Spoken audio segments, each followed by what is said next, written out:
Assalamualaikum warahmatullahi wabarakatuh.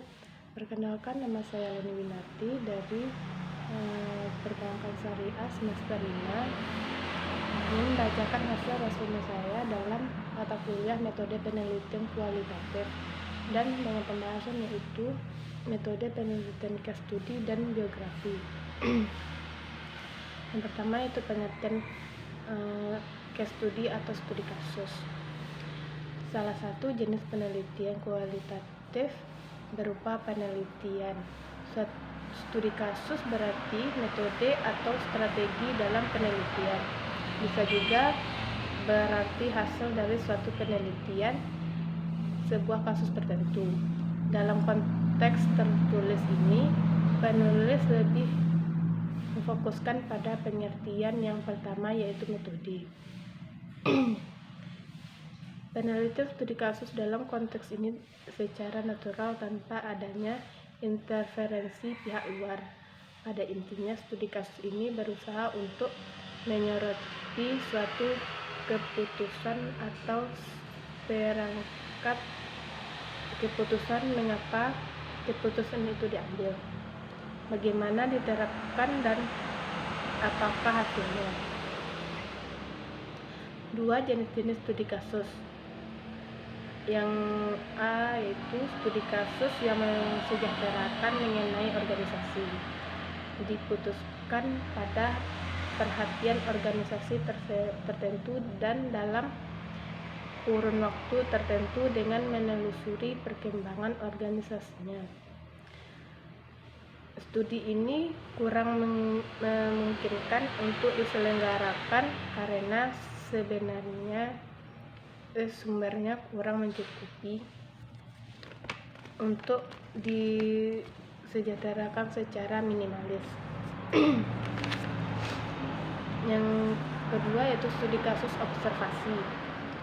Studi kasus observasi mengutamakan teknik pengumpulan datanya melalui observasi peran serta atau pelibatan atau partisipan observation, sedangkan fokus studi pada suatu organisasi tertentu seperti suatu tempat tertentu di dalam sekolah. Yang kedua, suatu kelompok siswa. Yang ketiga, kegiatan sekolah. Yang ketiga yaitu studi kasus secara hidup, yang mencoba mewawancarai satu orang dengan maksud mengumpulkan narasi seseorang. Pertama, dengan kepemilikan sejarah yang khas. Wawancara sejarah hidup biasanya mengungkap konsep karir dan pengabdian hidup seseorang. Yang keempat itu studi kasus kemasyarakatan, atau merupakan studi kasus tentang kasus kemasyarakatan atau community study yang dipusatkan pada suatu lingkungan tetangga atau masyarakat sekitar atau komunitas, bukan pada satu organisasi tertentu. Bagaimana studi kasus organisasi dan studi kasus observasi.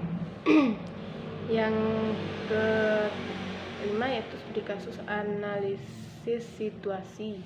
Jenis studi kasus ini mencoba menganalisis situasi terhadap peristiwa atau kejadian tertentu, misalnya terjadi pengeluaran siswa pada suatu sekolah.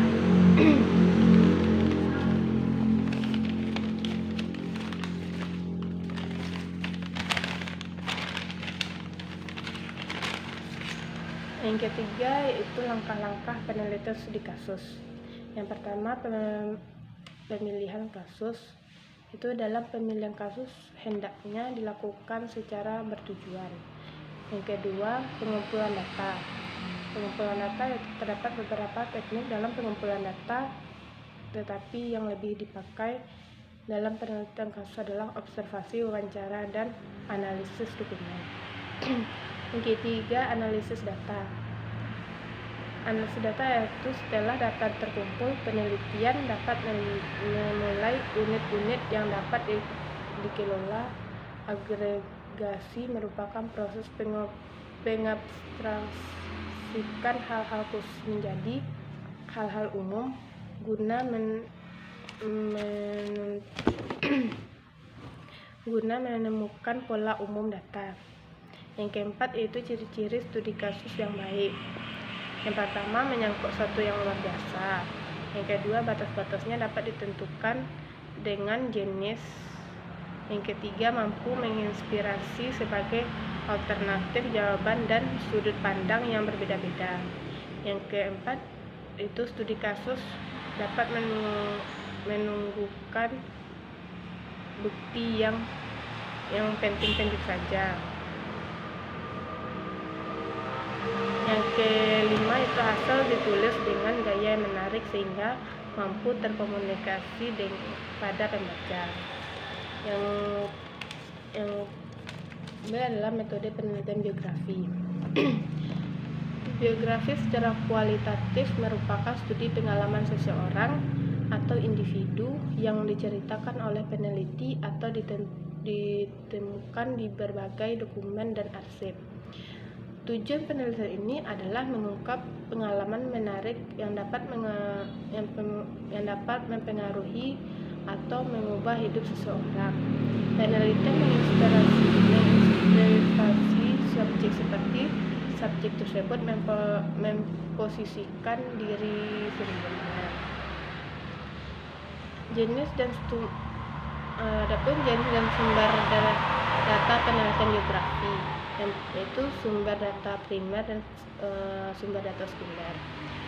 Sumber data primer yaitu dalam mengumpulkan data di lapangan. Penelitian menggunakan sumber-sumber data primer dengan melalui wawancara secara mendalam dan pengamatan yang menjadi sasaran penelitian. Yang kedua itu sumber data sekunder, yaitu sumber data sekunder dalam penelitian dapat berupa dokumen-dokumen yang didapat setiap melakukan penelitian sasaran penelitian. Yang ketiga itu teknik pengumpulan data. Yang pertama, observasi terlibat atau participant observation.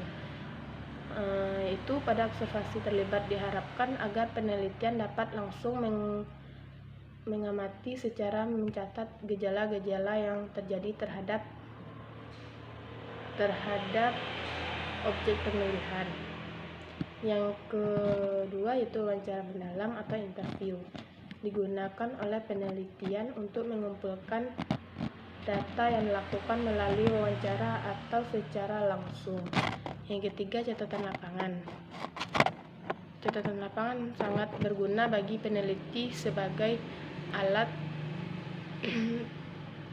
perantara peneliti lihat, dengar, rasakan dalam rangka pengumpulan data.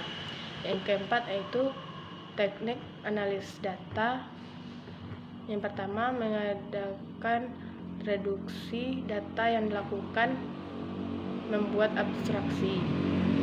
Yang kedua, menyajikan data. Yang ketiga, menarik kesimpulan dari observasi.